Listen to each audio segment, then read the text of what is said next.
Prince Edward, panto lover? Hi, good morning, Neil Sean here in the heart of England, and thank you for your company today.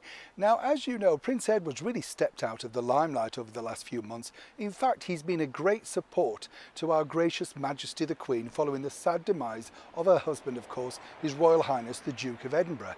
Not just Prince Edward, but we saw his wife, Sophie, being so eloquent speaking at the funeral. I mean, a lot of people really have now looked at Sophie in a different light.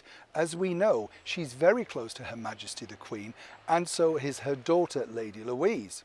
But here's a fun story that may just cheer you up, as we've had so much bad news of late.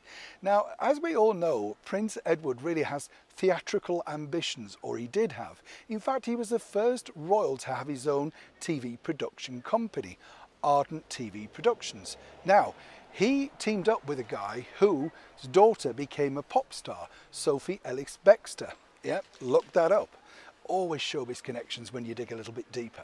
But, as we often say, moving forward, if you want to get close to Prince Edward, well, you simply have to go to Windsor.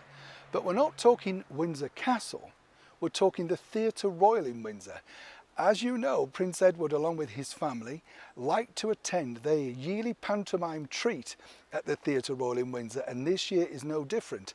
My sources tell me that Prince Edward and the family have already selected a couple of dates that they may wish to attend, and that's all because they want to see an amazing superstar in action. Who is that person, though? Well, the person in question may be the lovely singing songstress from the 60s, Anita Harris, the former Carry On Queen. But actually, it's someone that Prince Edward had a special affection for way back when he was a child.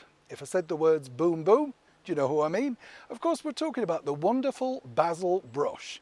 Basil has been a royal favourite for many years. In fact, attending special parties for young children, including Prince Edward, way back in the late 60s, early 70s. And apparently Her Majesty the Queen has something of an affection for the fox too.